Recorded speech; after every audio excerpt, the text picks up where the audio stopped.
All right? Because it says our people are foolish. They have not known me.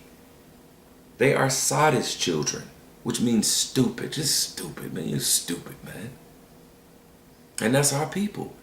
And they don't know, and they don't even consider. And they have none understanding. They walk in their own, whatever their vain opinion is.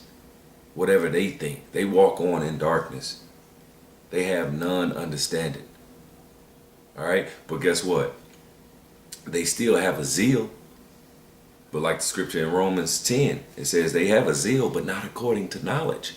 For them going about to establish their own righteousness, have not submitted to the righteousness of the Most High.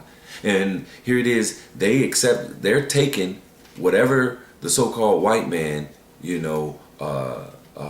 deems what's up, whatever, religion or doctrines of devils, doctrines of men, and then they take that, smooth things, tell me something smooth. That's what they take, but you're going to have to pay for that. Even if you think you're a good guy, if you don't have the knowledge, you a so-called Negro, Latino, or Native American, you don't have the knowledge that you're an Israelite, it don't matter how good and pious you think you are. Okay? Because if you're not walking according to the Most High and the men that He set up, that He gave these words of and to understand them, if you're not obeying that, then you can think whatever you want. Okay? The scriptures talk about, I'm going to butcher it, but it's along the lines of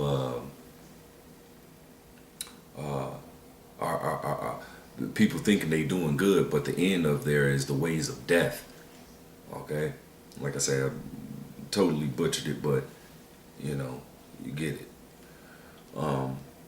So yeah, moving on, because like I said, just our people don't have any understanding. They don't consider.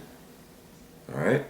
So moving on, I'm gonna go to Jeremiah 50:3, because it's not just you so-called Negroes. Okay, it's all of us, so-called Negroes, Latinos, and Native Americans. Okay? Because they don't know who they are either. They claiming to be Mexican, Puerto Rican, Dominican, Argentinian, Colombian, all right? Uruguayan, so on and so forth. Okay? This is Jeremiah 50:33. It says, "Thus saith the Lord of hosts, the children of Israel and the children of Judah were oppressed together." Now this right here is talking about, this was after the Egyptian captivity that we were in. That was the last time that we were oppressed together, because when we got into our land, okay, and after King David, after King Solomon, then came Rehoboam, which the kingdom split at that time. Rehoboam had the southern kingdom, and Jeroboam had the northern kingdom. Okay, and so after that time, we weren't oppressed together, because the northern kingdom had went to Assyrian captivity, and then they got out of that Assyrian captivity and came over into South America, Central America, and North America, and they came over here, and they had been over here. So those captivities primarily was the kingdom of Judah, which consists of Judah, Benjamin, and Levi. And they went over into the Babylonian captivity, then the Greek, Medo-Persian captivity, then the Greek, then the Roman. Okay, and then here now. This is now when the northern and the southern kingdom were oppressed together. All right, because before that we hadn't been oppressed together. Besides the Egyptian captivity, but this is talking about after the Egyptian captivity. So when is this? When were we oppressed together? Right here and now. And that's why we don't know who we are, primarily for the most part. Only the remnant, the elect, is going to know.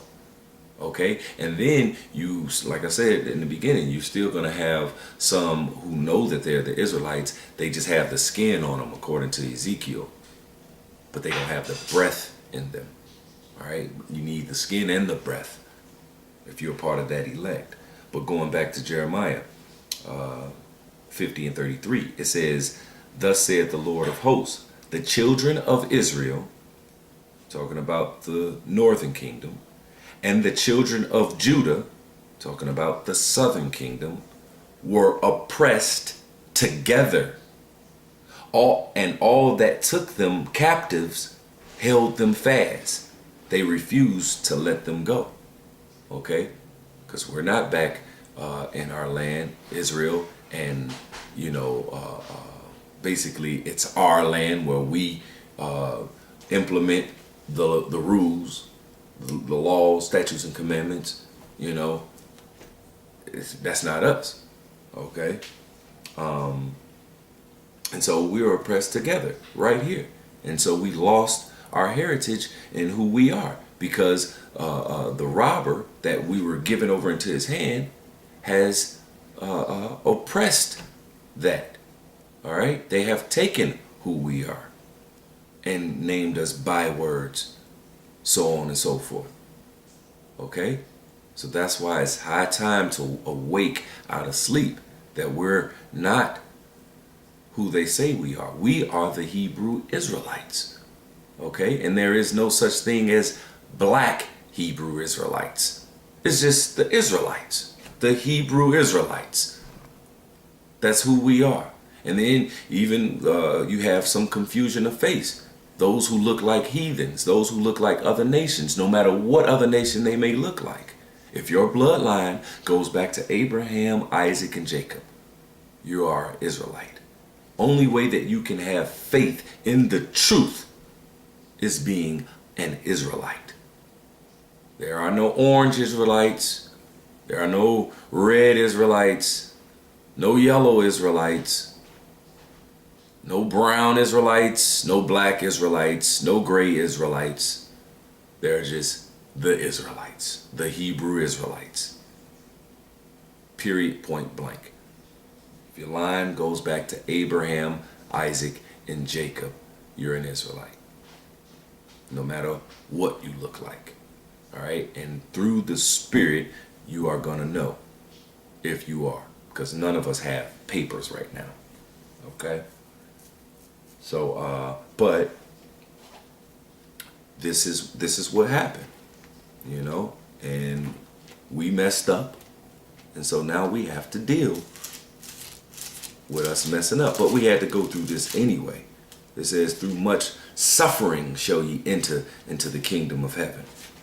All right? It said this is our portion, that we must go through all of this. Because and it says in Romans that the suffering of this present time shall not be compared to the glory which shall be revealed in us. Going through, in Romans 5, it talks about us going through things, but it worketh something.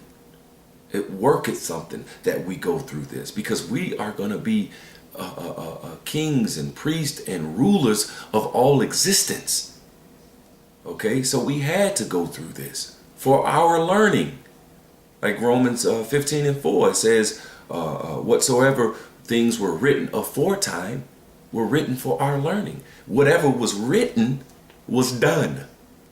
So you could say whatever was done aforetime was done for our learning.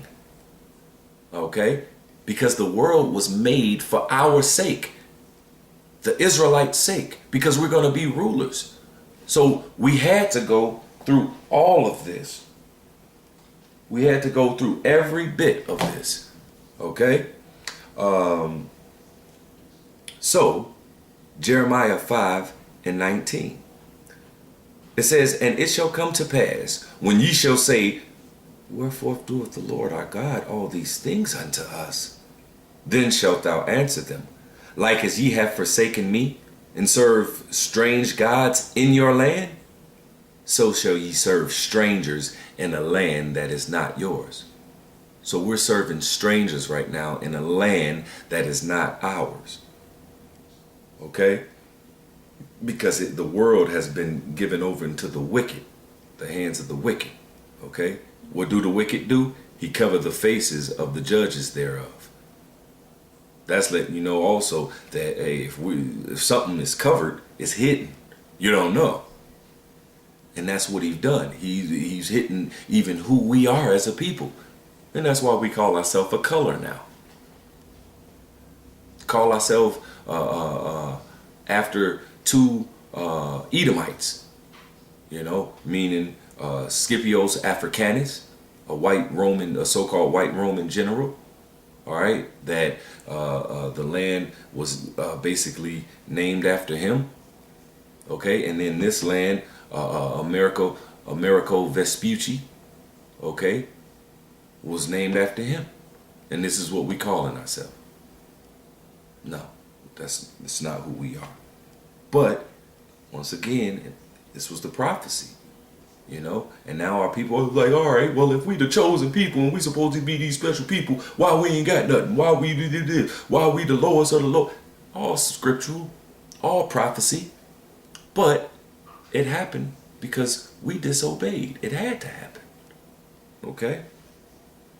So now this is just to, Lord willing, a thought-provoking to those who don't have the understanding that we are the Israelites.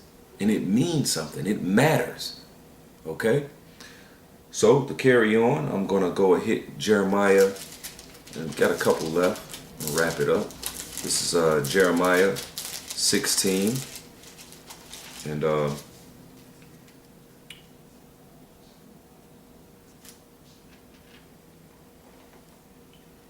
Jeremiah 16, I'll start at verse 10.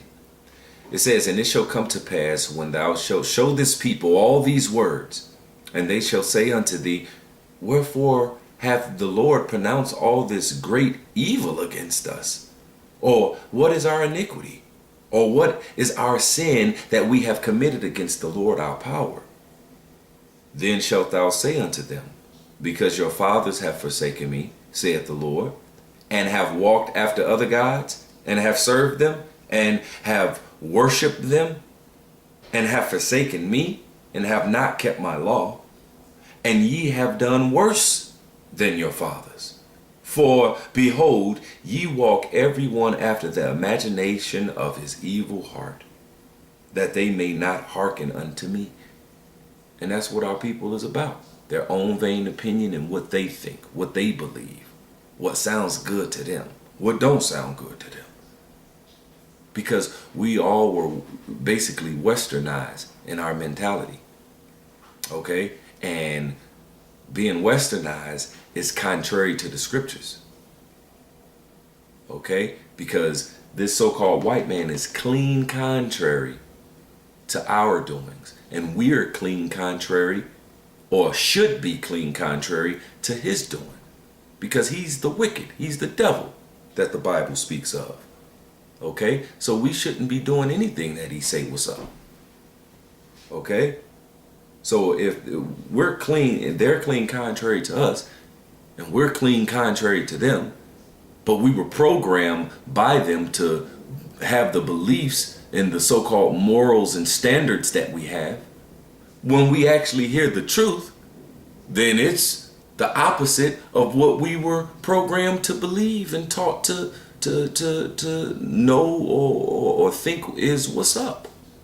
So when you actually hear the truth, then it's like, hell no. That's why the truth, the scriptures in Peter say the truth shall be evil spoken of. It says when ye departed, I think that's from Isaiah, when ye departed from evil, then you make yourself a prey. And it's talk about woe to them that make good bad and bad good.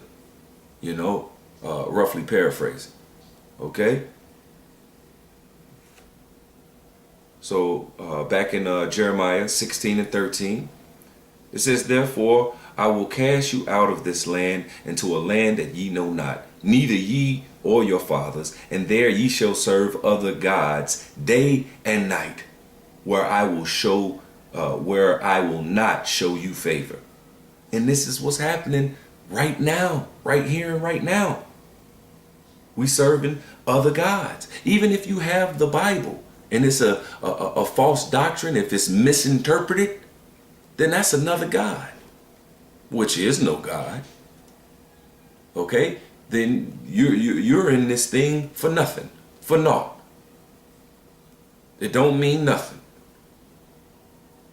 Because it says, "For those who worship me must worship me in spirit and in truth."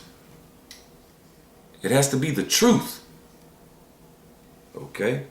So it says, verse 14, "Therefore, behold, the days come, saith the Lord, that it shall no more be said, the Lord liveth that brought up the children out of the land of Egypt, but the Lord liveth that brought up the children from the land of the north, and from all the lands whither he had driven them.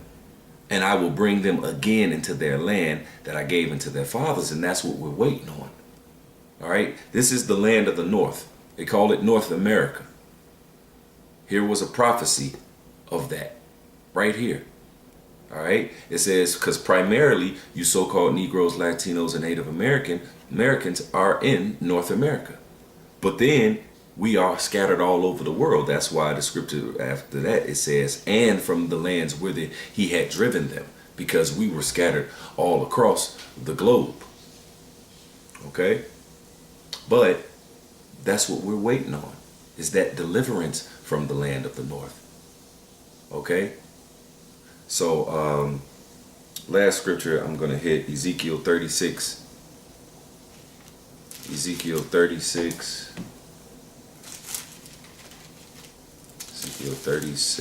and 17.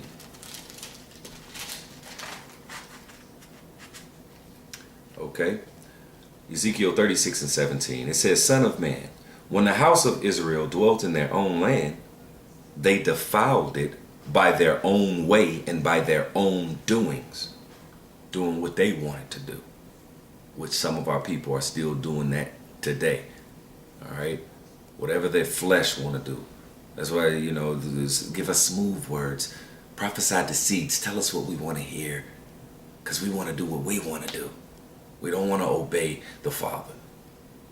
Okay? It says, "and defiled it by their own way and by their doings. Their way was before me as the uncleanliness of a removed woman." So it was like y'all was y'all was like a period, just some period blood to the Most High by doing what you want to do, and it's still like that today. You like a period if you not obeying the Father and you just do what you want to do. Okay? Verse 18, it says, "Wherefore I poured my fury upon them for the blood that they had shed upon the land, and for their idols wherewith they had polluted it." Because when we got there, those Canaanites were, and all those other Hamite nations, they set up their idols and doing what they was doing. And then our people, instead of going in and killing them like the Lord commanded us, we started, "Oh, that look fun. Oh, that's y'all God." And what y'all do? Y'all bow down and y'all do one of these and, whatever. "Oh, that look fun. I want it." You know what I'm saying? He said, if y'all do that in y'all land, hey, y'all gonna do that in a land which not yours. You're not gonna know who you are. You're not gonna know that you're the special chosen people. You ain't gonna consider. It says, verse 19, "And I scattered them among the heathen, and they were dispersed through the countries. According to their way and according to their doings, I judged them. And when they entered unto the heathen, whither they went, they profaned my holy name. When they said unto them, These are the people of the Lord, and are gone forth out of his land. But I had pity for my holy name, which the house of Israel had profaned among the heathen whither they went. Therefore say unto the house of Israel, thus saith the Lord power, I do not this for your sakes, O house of Israel, but for mine holy name's sakes, which ye have profaned among the heathen whither ye went. And I will sanctify my great name, which was profaned among the heathen, which ye have profaned in the midst of them. And the heathen shall know that I am Yahweh, saith Yahweh power, when I shall be sanctified in you before their eyes. For I will take you from among the heathen, and gather you out of all countries, and will bring you into your own land. And that's what we're waiting on. Verse 25, then will I sprinkle clean water upon you, and ye shall be clean. From all your filthiness and from all your idols I cleanse you. Okay? And that's what we're waiting on. But right now, the elect is being cleansed now. Okay? The elect is having some of that understanding now, and getting right now, and crawling back into his good graces now, and coming to have the understanding of who we are, who the Most High is, what he expects from us, how we should conduct ourselves. That's what the elect is doing now, and forsaking this world now, forsaking the money, cars, clothes, and the hoes, and trying to be successful. We're forsaking that now. Okay, because we know we have better precious promises stored up waiting for us that could not compare. Okay, is it this money, cars, clothes, and the hoes that's temporal right now cannot be compared with the glory which shall be revealed in us, with what he has stored up waiting for Yasha, the Israelites. All right, so it's high time to awake out of sleep and understand who you are. If you're a so-called Negro, Latino, or Native American, you are a Hebrew Israelite. Or if you think that you're one of these other nations, but you have the faith in the truth, you can receive it, then indeed you are Israelite. Because no other nation could have this understanding and faith and endure to the end. It's impossible. Okay? So if you believe this, all right, you must be an Israelite, and you must endure to the end. Okay? But just a lesson to let you know it's high time to wake out of sleep. Let you know that you so-called Negroes, Latinos, and Native Americans are the Hebrew Israelites that the Bible speaks of. The chosen children of the Most High God. All right? And we must start acting like that. Okay? So hopefully you were edified, and with that, I'm going to give all praises, honor, and glory to Yahweh, Bahashem, Yahweh Shai. Double honors to the apostles of Great Millstone, and salutations to all you I can push in this word in truth and sincerity. Abad Babal.